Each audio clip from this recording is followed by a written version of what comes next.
رسول نے فرمایا وہ دو بھیڑیے جو ہیں ان میں سے ایک بھیڑیا ہے حرص مال. آپ غور فرمائیے کتنی وضاحت کے ساتھ اللہ کے رسول نے سمجھایا. آپ نے فرمایا ایک بھیڑیا ہے حرص مال اور دوسرا بھیڑیا ہے حرص جاہ. ایک بھیڑیا حرص مال ہے اور دوسرا بھیڑیا ہے حرص جاہ. اور وہ جو بکریوں کا ریوڑ ہے وہ تمہارا دین ہے. اگر تم اپنی زندگی میں ان بھیڑیوں کو آزاد چھوڑ دو تو یہ تمہارے دین کو ختم کر دیں گے. اگر تم اپنی زندگی میں ان دو خونخوار بھیڑیوں کو کھلا چھوڑ دو تو یہ سارے کے سارے تمہارے دین کو تباہ کر دیں گے. تمہاری زندگی میں کچھ نہیں بچے گا اور آخرت میں جب خدا تعالیٰ کی بارگاہ میں جا کر کھڑے ہوگے تو وہاں پر خدا کے سامنے پیش کرنے کے لیے تمہارے پاس کوئی دین بچا نہیں ہوگا. یہ سبق قوم مہدویہ میں مہدی ماؤد کے صدقے سے چھوٹے بچے سے لے کر بوڑھے تک ہر کسی کو مہدویہ تعلیمات کا یہ اثر ہے کہ ہمارے بچے سے لے کر بوڑھے تک سب کو اس بات کی واقفیت ہے کہ ترک دنیا فرض ہے ورنہ اللہ کی بارگاہ میں سرخرو نہیں ہوں گے. ترک متاع فرض ہے ورنہ اللہ کی بارگاہ میں سرخرو نہیں ہوں گے. عزلت اختیار کرنا ہے ورنہ اللہ کی بارگاہ میں سرخرو نہیں ہوں گے, خدا کی بارگاہ میں مقبول نہیں ہوں گے. مہدی ماؤد نے دنیا کی محبت ختم کر کے مہدویوں کے دلوں سے ایک بھیڑیے کو ختم کر دیا, حرص مال کے اور عزلت اختیار کرنے کا حکم دے کر حرص جاہ والے بھیڑیے کو بھی مہدی ماؤد علیہ السلام نے ختم کر دیا. تو اگر کوئی بندہ سچا مہدوی ہو جائے, ترک دنیا پر اعتقاد رکھے, عزلت پر اعتقاد رکھے اور تعلیمات مہدی ماؤد علیہ السلام پر سچا اعتقاد رکھے تو اس کی علامت یہ ہوتی ہے کہ 17 سال کی عمر میں حضرت ابجینیہ شہید نے نہ اولاد کی خواہش کی, نہ جاہ کی خواہش کی, نہ زندگی میں ترقی کی خواہش کی, نہ سر پہ صحرا بنے جانے کی خواہش کی, نہ مال کی خواہش کی, نہ دنیا کی کوئی محبت ان کے دل میں سما سکی, بلکہ 17 سال کی عمر میں انہوں نے ترک دنیا, توکل, عزلت, صحبت یہ سارے کے سارے مراحل کو حاصل کر لیا ایک ہی عمل نام مہدی پر شہید ہو گئے. جو نام مہدی پر شہید ہو گئے تو وہ لمحہ تھا ترک دنیا کا, دنیا عملاً ترک ہو گئی. جو نام مہدی پر شہید ہو گئے تو وہ لمحہ تھا عزلت کا, آپ نے عملاً عزلت کر دی, دائماً عزلت کر اختیار کر لی. اور میں اکثر لوگوں کو کہتا ہوں اگر کوئی ایسے حالات بیماری وغیرہ ہے لوگ اکثر ڈر جاتے, کیا بات ہے ڈر جائیں گے, کیا ہوگا, بیمار ہو جائیں گے, بیماری ایسی خطرناک ہو. میں یہ کہتا ہوں کہ آپ مومن کی اس صفت سے نابلد ہیں. جو لوگ یہاں پر آج ہم ہمارے اطراف موجود ہیں جن کے ساتھ ہم زندگی جی رہے ہیں, آپ ان کو دیکھیے اور وہ جو لوگ وہاں پر ملنے والے ہیں ان کو دیکھیے. آپ کا زمین اس بات کی گواہی دے گا کہ زندگی ان کے ساتھ بہتر ہوگی بنسبت ان کے ساتھ اور جینے کی. جو اللہ کے مقرب بندے ہوتے ہیں وہ اس طرح سوچتے ہیں, جو اللہ کے سچے بندے ہوتے ہیں وہ اس طرح سوچتے ہیں, جن کے دلوں میں مہدی ماؤد, خدا سے, رسول سے محبت ہوتی ہے وہ دنیا کی پرواہ ہرگز نہیں کرتے. وہ تو ان کی رضا کے لیے ہر کام کے لیے تیار ہوتے ہیں. حضرت ابجینیہ صاحب نے 17 سالہ عمر میں جام شہادت کو نوش کر کے ساری دنیا کے سامنے یہ مثال قائم کی کہ مہدی ماؤد علیہ السلام سے وابستگی اور ان سے وفا کے کیا تقاضے ہوتے ہیں. مہدوی امن سے نہیں جی سکتا. جس دن امن آ گیا, جس دن تم کو امن حاصل ہو گیا, سمجھو کہ تم مہدوی نہیں ہو, تم میں مہدی سے وہ نسبت باقی نہیں رہی. جب تک مہدی ماؤد علیہ السلام سے تمہاری نسبت باقی رہے گی دنیا تم پر حملہ کرتی رہے گی, دنیا تم کو تکلیف دیتی رہے گی, دنیا تم پر تان و طنز کرتی رہے گی, طرح طرح کی مشکلات تمہارے آگے کھڑے کرتی رہے گی. اور جب تک یہ مشکلات تمہارے آگے کھڑے ہوئے ہیں تم یہ سمجھو کہ ہمارا ابھی مہدی ماؤد سے تعلق ہے. اور ایک عرصے سے میں یہ کہتا ہوں کہ ہمیں ڈیفینسو موڈ میں آ گئے, دفاع کرنے پر لگے. وہ کچھ کہتے ہیں ہم دفاع کرتے ہیں جواب دیتے, وہ کچھ کہتے ہیں ہم دفاع کرتے ہیں جواب دیتے ہیں. لیکن آج سے قریب 150 سال پہلے ہماری قوم کی یہ کیفیت ہرگز نہیں تھی. اگر آپ ان حالات پر نظر ڈالیں گے جن حالات میں حضرت علی میاں صاحب کی شہادت ہوئی, جو حالات اس شہادت کے محرک بنے, تو آپ اس بات کی گواہی دیں گے اور اس بات کو قبول کریں گے کہ مہدوی ڈیفینسو نہیں آفینسو موڈ میں رہا کرتے تھے. وہ کچھ کہیں اس کے جواب میں ہم کچھ کہیں, اس کا انتظار ہمارے لوگوں نے نہیں کیا, بلکہ ساری دنیا میں بیان مہدی کو اپنی طرف سے لے کر گئے. اب مسئلہ یہ ہے کہ ڈیفینس سے فارغ ہوں گے تو آفینس کریں گے, اس ڈیفینسو مائنڈ سیٹ سے باہر نکلیں گے تو آفینس کریں گے. ایک انفیریئرٹی کمپلیکس کے ساتھ ہم اس طرح زندگی گزارے جا رہے ہیں کہ ہم کو اس بات کا احساس بھی نہیں ہے کہ ہم کو تعلیمات مہدی موعود علیہ السلام دنیا کے کونے کونے تک پہنچانا ہے. لیکن اس زمانے میں 1280 ہجری میں حضرت سید عیسیٰ عرف عالم میاں صاحب نام کے ایک عالم دین قوم مہدویہ کے چند پٹن سے نکلے, پنڈیال میں قیام کیا, اور انہوں نے اس زمانے میں ثبوت مہدی کے نام سے ایک کتاب لکھی. ثبوت مہدی کے نام سے جب انہوں نے یہ کتاب لکھی تو اس کے ساتھ انہوں نے یہ نہیں کہا کہ یہ صرف ہماری قوم ہی کے لیے, بلکہ یہ ثبوت مہدی انہوں نے تیار کیا تھا اخیار کو مخاطب کرتے ہوئے. تو انہوں نے ساری دنیا کے بادشاہوں کو, ساری دنیا کے علماء کو, مسلمان, عیسائی, یہودی, ساری قوموں کو وہ کتاب اور کچھ رسالوں کے ساتھ وہ کتاب جو ہے انہوں نے بھجوائی. یہاں تک کہ ملکہ وکٹوریہ کو تک وہ کتاب بھیجی گئی, ثبوت مہدی. اور ان کے اخلاق دیکھیے کہ وہاں سے جواب آیا کہ ہم حکومتی معاملات میں مصروف رہتے ہیں, اس طرح کی دینی باتوں میں دلچسپی ہماری ہے ضرور, لیکن اس پر کام کرنے کے لیے ہمارے پاس وقت نہیں ہوتا. ہماری قوم کے بہت سارے راہب ہندوستان میں بھی موجود ہیں, آپ ان سے رابطہ قائم کر کے ان کو یہ کتاب بھیجیے, یہ مواد ان کو بھیجیے, تاکہ وہ آپ کے ساتھ مراسلت کر سکیں اور تبادلہ خیال وہاں پر ہو سکے. تو جب ملکہ کی طرف سے یہ خط آیا تو پنڈیا چونکہ کرشنا ضلع میں تھا, کرشنا ڈسٹرکٹ میں تھا, تو وہاں کے کلیکٹر کو وہ خط پہنچا, اور کلیکٹر خود بنفس نفیس پورے جاؤ لشکر کے ساتھ وہ خط لے کر پنڈیا پہنچا, وہ خط دینے کے لیے ان کے پاس. آپ غور فرمائیے کہ یہ مہدویہ تبلیغ کس قدر محترم بالشان اور کانفیڈنٹ تھی. ڈر رہے ہیں, ڈر کے مر جا رہے ہیں, ہم بھی سننی ہے, ہم بھی سننی ہے, ہم بھی سننی ہے. ارے سنی تو سبھی ہے, شیعہ سے پوچھو وہ بھی کہے گا ہم بھی سنت پر عمل کرتے ہیں. یہ جو خوف ہے, یہ خوف یہ کہہ رہا ہے کہ ہم سنی ضرور ہیں لیکن تمہاری طرح سنی ہے, ویسے سنی نہیں جیسا کہ اللہ اور اس کے رسول کو مطلوب ہے. یہ جو سنی کہہ رہا ہے, اس سنی ہے کہنے میں منشا یہ نہیں ہے کہ ہم یہ کہنا چاہتے ہیں کہ ہم اللہ اور رسول کو مطلوب سنیے, بلکہ ہم ویسے سنیے جیسے کہ تم ہو, جیسا کہ تم کو مال چاہیے ہم کو بھی مال چاہیے, جیسا کہ تم کو حکومت چاہیے ہم کو بھی حکومت چاہیے, جیسا کہ تم کو دنیا کے آرام اور آسائش چاہیے ہم کو بھی یہ دنیا کے آرام اور آسائش چاہیے. ساری متا جو تمہارے دلوں میں موجود ہیں وہ ہمارے بھی دلوں میں موجود ہیں. تو اس اعتبار سے بات صحیح ہے کہ تم بھی انہی کی طرح سنی ہو, لیکن مہدوی سنی ہونے میں اور ایک عام سنی ہونے میں فرق یہ ہوتا ہے کہ 17 سال کی عمر میں ابجی میاں صاحب نے قرآن کے احکام کو سمجھ کر دنیا کو ٹھوکر مار دی, اور عام سنی ہونے کی بات یہ ہوتی ہے کہ زمانہ مردود کی طرح 1000 روپے حکومت کے سکوں پر اپنا ایمان بیچتے ہیں.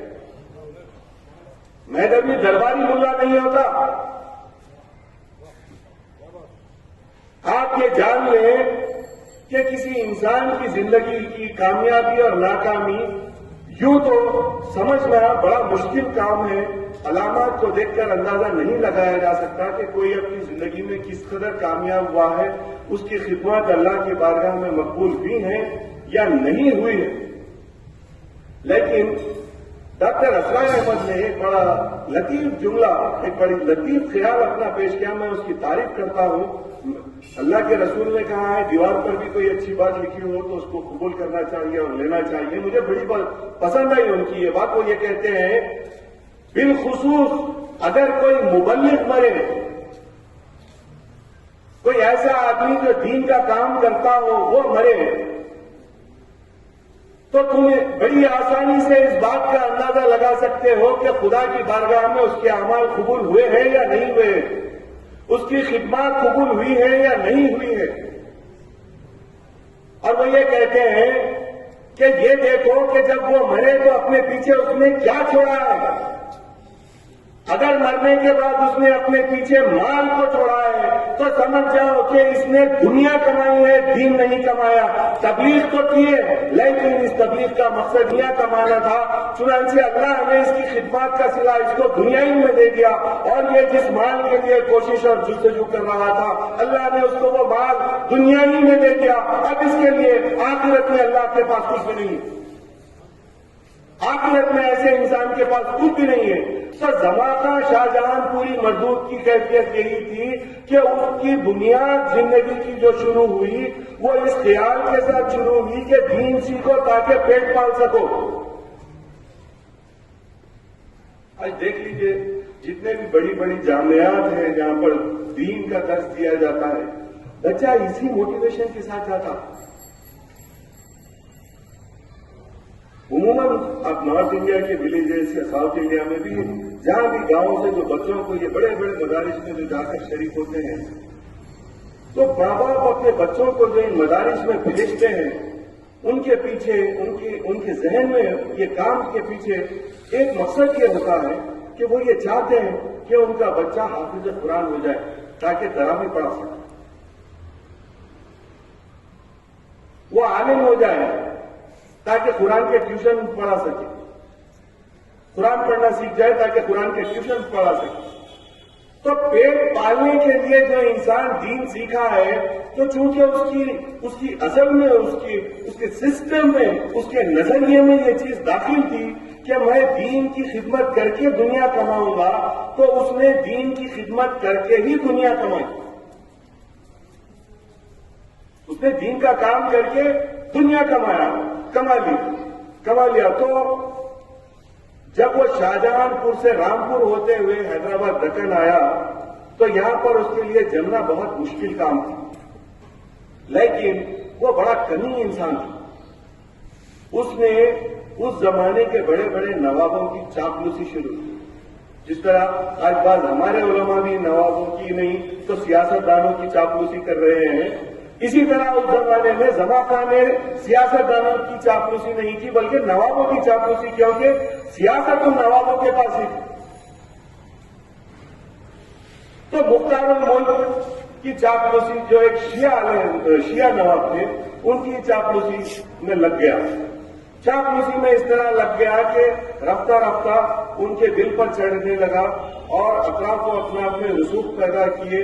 ہوتے وہ حیدرآباد میں اچھی طرح سے جم گیا، اور اتنی اچھی طرح سے جم گیا کہ اس زمانے میں جو قاضی حکومت تھے سید دلاور علی صاحب ان کا اسسٹنٹ اور مشیر بن گیا. دیکھیے آپ کام اچھا کرتے ہیں یہ اس بات کی علامت نہیں ہے کہ آپ سچے ہیں. آپ جھوٹے بھی ہیں تو آپ کام اچھا کر سکتے ہیں، لیکن اس کے پیچھے جو مقصد لے کر کام کرتے ہیں اس کا نتیجہ جو ہونے والا ہے وہ باہر ہونے والا ہے، یہاں ظاہر ہونا بہت مشکل ہے. تو کام اچھا کیا اور سب کے دل پر چڑھ گیا، شیعہ علماء کے دل پر چڑھ گیا، سنی علماء کے دل پر چڑھ گیا، یہاں تک کہ صدر قاضی کا جو ہے اسسٹنٹ بن گیا.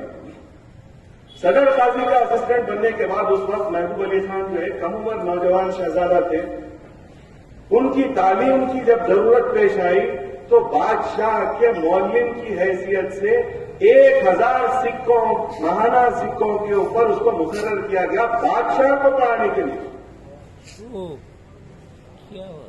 اب اس زمانے میں 1000 سکے بہت بڑی رقم تھی. 1000 روپے بہت بڑی رقم تھی اس زمانے کے 1000 سکے. اور اس کو مدرسہ نظامیہ کا صدر بنا دیا. ایک مدرسہ قائم کیا گیا جہاں پر علوم دینیہ پڑھائے جائے اور اس کو اس کا صدر بنا دیا گیا. لیکن دل میں جو قدرت ہوتی ہے انسان کی وہ کہیں نہ کہیں آ کر ظاہر ہو جاتی ہے. وہ سوائے اپنے مسلک کے کسی اور کو برداشت کرنا چاہتا نہیں تھا. وہ سوائے اپنے مسلک کے کسی اور مسلک کے لوگوں کو ترقی کرتے دیکھنا نہیں چاہتا تھا. اور جب وہ حیدرآباد آیا تو اس کے سامنے لوگوں نے چنچل گڑھے کی جنگ کے حالات بھی بیان کیے. جب اس نے چنچل گڑھے کی جنگ کے حالات جانے تو اس کے دل میں مذہبیوں کے لیے سخت نفرت اور دشمنی پیدا ہو گئی. زمان خان اس دشمنی کے ساتھ اپنی زندگی گزار رہا تھا اور اس کو مدرسہ نظامیہ کا صدر بنا دیا گیا. لیکن اس نے شیعہ طالب علموں کے لیے الگ شعبہ قائم کرنے کی خواہش کو رد کر دیا. چنانچہ شیعہ نواب چونکہ اس زمانے میں نظام کی حکومت میں بہت زیادہ اثر رکھتے تھے تو ان لوگوں نے احتجاج کیا تو اس زمان خان کو اس مدرسے کی صدارت سے ہٹا دیا گیا اور اس نے مدرسہ محبوبیہ نام کا ایک مدرسہ اپنا ذاتی مدرسہ میرالم منڈی میں ایک مقام ہے جہاں پر وہ ابھی بھی آباد ہے مسجد وغیرہ اس کی. تو میرالم منڈی کے قریب اس زمانے میں اس علاقے کو روپ لال بازار کہتے تھے. تو اس نے وہ مدرسہ وہاں سے اپنا کام کر رہا تھا اور اس کی زندگی چل رہی تھی. لیکن اس اسنا میں حضرت سید عیسیٰ اور عالم میاں صاحب نے جب اپنی کتاب اور مہدویہ لٹریچر بڑے بڑے شاہوں کو بڑے بڑے عالموں کو ہر جگہ انہوں نے یہ لٹریچر بھجوایا تو یہ لٹریچر شہر کے صدر قاضی سید دلاور علی صاحب کو بھی انہوں نے یہ لٹریچر بھجوایا. اپنی کتاب ان کو ایک صدر قاضی چونکہ وہ ایک بڑا امپورٹنٹ عہدہ ہے وہ بہت مصروف رہتے تھے تو ریویو کرنے کا ان کے پاس ٹائم نہیں تھا. انہوں نے اپنے اسسٹنٹ کو یعنی زمان خان کو وہ کتاب اور لٹریچر دے کر کہا کہ اس کا تم جواب دو یا جو بھی اس کا کام کر سکتے ہو اس سلسلے میں کام کرو. زمان خان نے عالم میاں صاحب سے ربط پیدا کیا اور ان سے بالمشافہ ملاقات کر کے ان سے یہ کہا کہ مجھے آپ کی مزید کتابیں دینی پڑیں گی, مجھے آپ کی اور کتابوں کی ضرورت ہے, میں اور اسٹڈی کرنا چاہتا ہوں, میں اور دیکھنا چاہتا ہوں کہ کیا باتیں ہیں اور آپ کی کیا عقائد ہیں, اس کے بعد ہی میں اس سلسلے میں اپنے تاثرات تحریر کر سکوں گا. تو حضرت عالم میاں صاحب نے اس سے یہ کہا کہ میں کتابیں تو فراہم کروں گا تمہیں, لیکن اگر تمہیں کوئی بات میں شکوک و شبہات پیدا ہو جائے تو تم شخصی طور پہ پہلے مجھ سے ملو گے, اپنے شکوک کو رفع کرنے کی کوشش کرو گے اور اس کے بعد کوئی چیز تحریر کرنا چاہو تو کر لینا. لیکن وہ کب اللہ کی طرف جو وفادار نہیں تھا تو وہ اپنے وعدوں کو کب وفا کرنے والا تھا. یہ تو مومن کی صفت ہے جو اللہ نے قرآن مجید میں بیان کی کہ مومن اپنے وعدہ وفا کرتے ہیں. یہ دنیا کے عوض دین بیچنے والے کبھی اپنے وعدہ وفا نہیں کرتے. تو اس نے سارا لٹریچر لے کے کتاب لکھی گئی تھی 1280 میں. عالم میاں صاحب نے 1280 ہجری میں یہ کتاب لکھی, لیکن 5 سال کا وقت لے کے 1285 تک زمان خان نے اپنا جواب جو بعد میں چھپا جس کو اس نے ہدیہ مہدویہ کا نام دیا وہ تیار کر لی تھی, لیکن اس کو جاری اس وجہ سے نہیں کیا کہ حکومت کا دباؤ اس پر بہت زیادہ تھا, دوسرے نوابوں کا دباؤ اس پر بہت زیادہ تھا اور کوئی یہ نہیں چاہتا تھا کہ جنگ و جدال ہو, فساد ہو دوبارہ ایک مرتبہ, تو اس کتاب کو رو کے رکھا. لیکن 1287 میں جب اس کو راستہ صاف ملا تو اس نے اس کتاب کو جاری کر دیا, اس کتاب کو شائع کر دیا. اب آپ اس وقت دیکھیے حضرت ابجی میاں صاحب کی عمر کیا تھی. حضرت ابجی میاں شریف کی عمر اس وقت بمشکل 10 سال آپ کی عمر تھی, 12 سال آپ کی عمر تھی, کیونکہ آپ کی ولادت ہی 1275 میں ہوئی. 1275 ہجری میں آپ کی ولادت ہوئی تو جس وقت ہدیہ مہدویہ شائع ہوئی اس وقت حضرت عبدی میاں صاحب کی عمر صرف 12 سال کی تھی۔ اب یہاں پر آپ اس 12 سال کے بچے کے ذہن پر ٹراما دیکھیے۔ وہ معصوم بچہ جو مہدوی ہے، جس کے والد کا انتقال ہونے کے بعد، جس کے بڑے بھائی کا انتقال ہونے کے بعد وہ نوکری جو مختار الملک کے پاس آپ کے والد میاں سید نور محمد صاحب کرتے تھے، جس کے لیے 60 سکوں پر مقرر تھے، وہ 60 سکوں کی نوکری حضرت عبدی میاں شہید کو دے دی گئی۔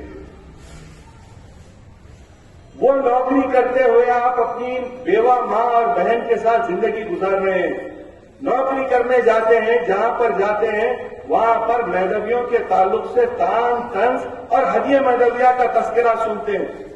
قوم میں آتے ہیں تو ہدیہ مہدویہ کے ذریعے سے اس دھماکہ مردود نے جو مہدویوں پر ظلم کیا، ہر جگہ اس کا تذکرہ سنتے ہیں۔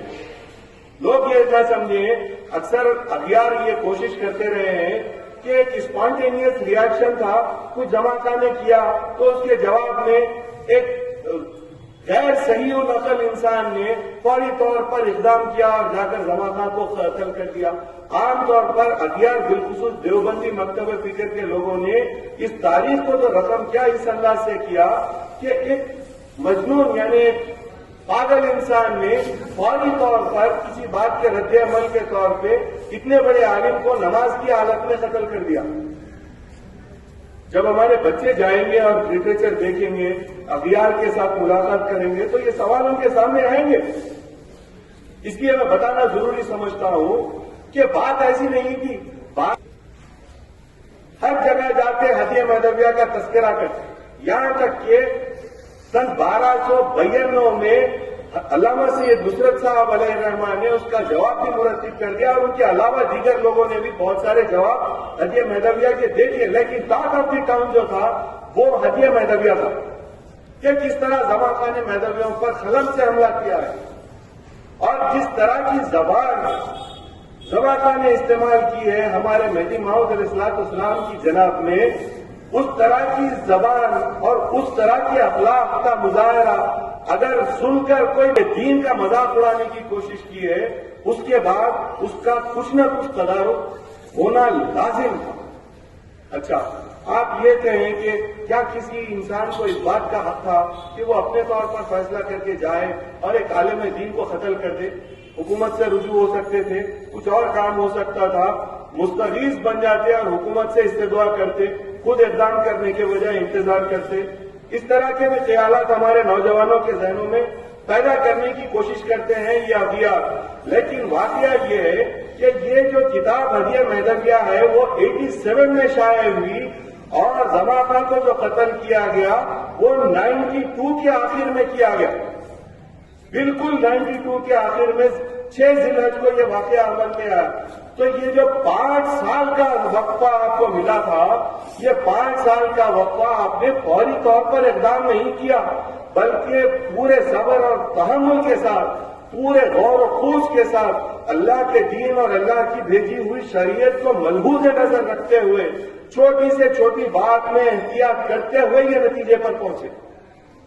انہوں نے نہ صرف ظاہری ضابطے فیصلے کو پورا کیا بلکہ باطنی ضابطوں کو بھی پورا کر کے یہ فیصلہ کیا کہ ہاں اب یہ وقت آ گیا ہے، کیونکہ زماخان نے جو کام کیا تھا اس کا نتیجہ یہ ہوا کہ اس نے اپنی کتاب میں مہدویوں کے تعلق سے یہ فتوے دیے تھے کہ بغیر کسی عذر کے کسی بھی مہدوی کو خارج کرنا، اخراج کرنا اس کا اور اس کو قتل کرنا موجب ثواب ہے۔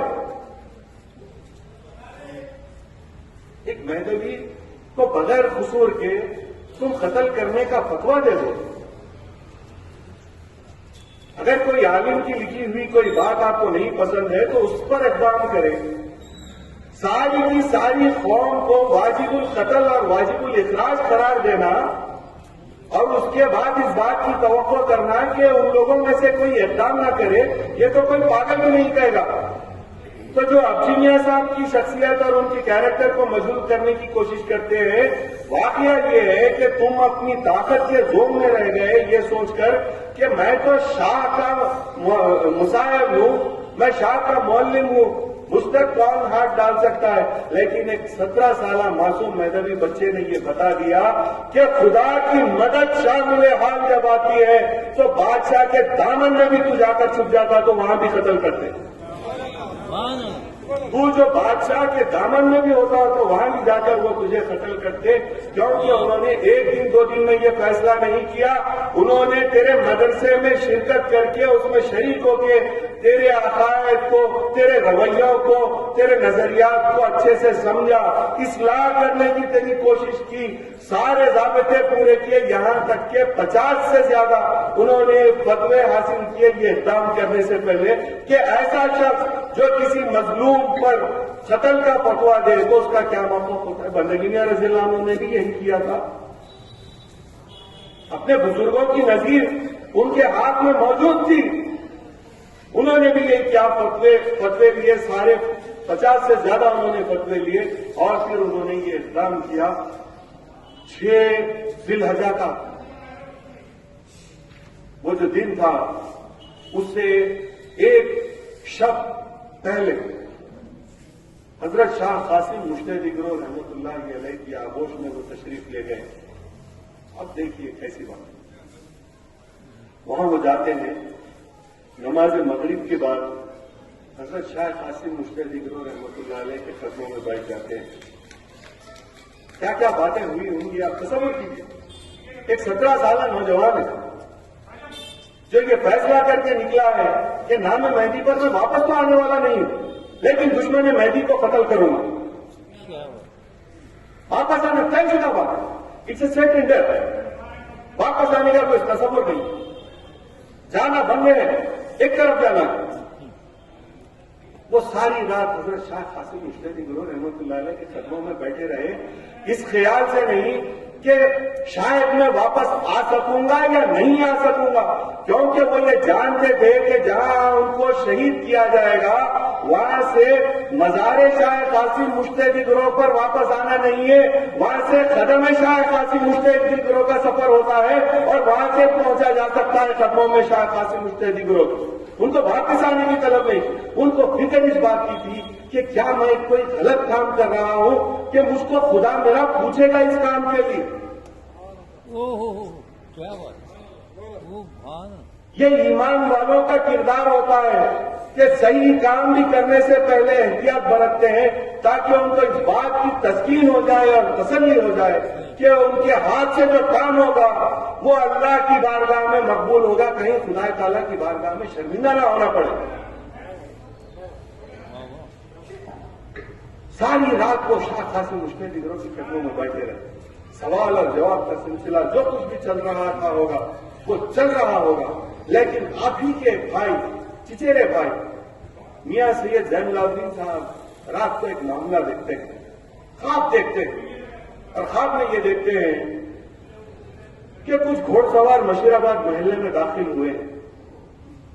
حضرت شاہ قاسم مجتہدی گروہ رحمۃ اللہ علیہ کے نظیرے کے بعد میر قافلہ رک گئے اور سارا قافلہ وہاں پر، ساری قوت، ساری فوج وہاں پر رکی ہوئی گھوڑ سواروں.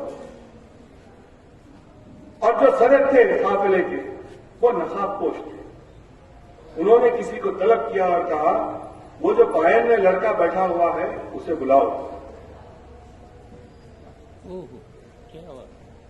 تو گئے اور پائن میں جو بیٹھے ہوئے تھے ان کو بلا کر لے کر شاہ قاسم مجتہدی گروہ کی پائن سے ان کو، وہ نوجوان لڑکا ہے اور ان کے یہ جو چچیرے بھائی تھے میاں سید زین العابدین، وہ یہ بیان کرتے ہیں کہ میں وہاں کھڑے رہ کر دیکھ رہا ہوں سارا معاملہ.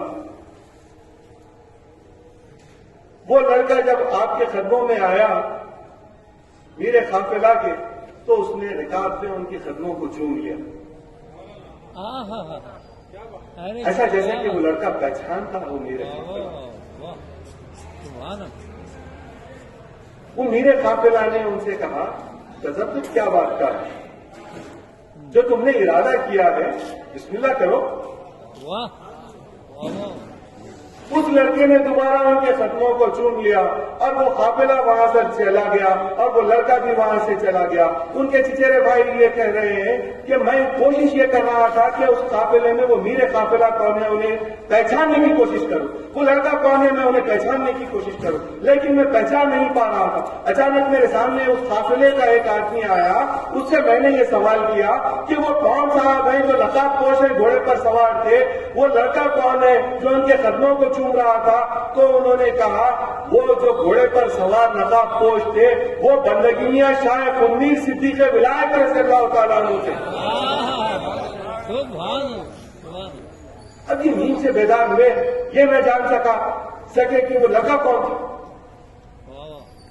وہ لڑکا کون تھا یہ نہیں جان سکے, اور ان کو اس بات کی پریشانی تھی کہ وہ کون لڑکا ہے, کیوں میاں شاہ خنیر رضی اللہ تعالیٰ عنہ یہاں پر تشریف لائے, کیوں اپنی قوت کے ساتھ یہاں پر آئے, اس لڑکے کو کون سے کام کے لیے بسم اللہ کہنے کا حکم دیا. انہوں نے اپنا خواب اپنے عزیز و اقارب, اپنے ملنے جلنے والے, اپنے لوگوں کو سب کو سنایا. یہ معاملہ میں نے دیکھا, میں نہیں جانتا وہ لڑکا کون تھا, کیا بات تھی. یہ ساری پریشانی یہ چل رہی تھی, لیکن اس بات کی وضاحت یوں ہوئی کہ پائن میں بیٹھے ہوئے عبدی میاں صاحب نے شہادت کا فرمان وہاں پر نہ صرف شاہ قاسم مشتدی گروہ سے لے لیا, بلکہ اپنی شہادت کی شہادت حضرت شاہ خنیر سے حاصل کر کے نکلے وہاں سے. صبح فجر کی نماز سے پہلے وہاں سے نکلے اور فجر کی نماز ادا کی. آج ہم اپنے حالات دیکھیں, وہ 17 سالہ نوجوان ہے, اس کو کسی چیز کی خواہش نہیں,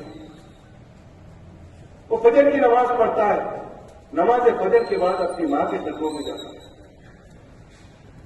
یہ کوئی جذباتی فیصلہ نہیں, اچانک ہو جانے والا فیصلہ نہیں, سوچا سمجھا فیصلہ, اپنی آخرت کو ملحوظ نظر رکھ کے کیا ہوا فیصلہ, اپنے دین کے تقاضوں, اپنے ایمان کے تقاضوں کو ملحوظ نظر رکھ کے کیا ہوا فیصلہ.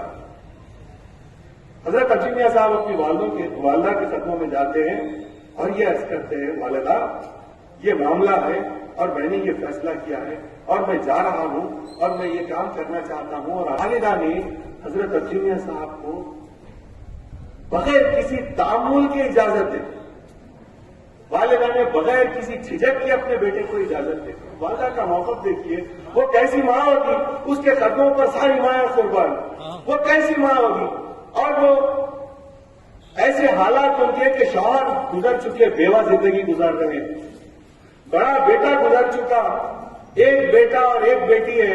ایک بیٹا جو ان کی زندگی کا سہارا ہے وہ یہ کہہ رہا ہے کہ میں جا رہا ہوں شہید ہونے کے لیے, غازی ہونے کا تو کوئی سوال ہی نہیں, شہید ہونے کے لیے جا رہا ہوں اور میں واپس نہیں آؤں گا. اور اس نوجوان بیٹے کو اس ماں نے جانے کی اجازت دے دی. میں نے غور کیا کہ ماں کا دل کیا ہوتا, کس طرح ایک ماں نے اپنے بیٹے کو اس بات کی اجازت دے دی, 17 سالہ بیٹے کو اس بات کی اجازت دے دی. تو جب عبدی میاں شہید نے ان کے سامنے سارا معاملہ رکھا ہوگا تو یقیناً بندگی میاں کی منظوری بھی ان کے سامنے رکھی ہوگی. جس نے بندگی میاں سے منظوری حاصل کر لی اس بیٹے کو ماں کب روکتی تھی, وہ بیٹے کو ماں کیسے روکتی تھی؟ وہ یہ جانتی تھی کہ یہ شہادت کے بعد میرے بیٹے کا ماتھا دولہوں سے زیادہ ساری دنیا کے دولوں کے چہروں کی رونق اس کے ماتھے پر چمکتی ہوئی ایک عرش, ایک خون کی بوند کی برابری نہیں کر سکتی.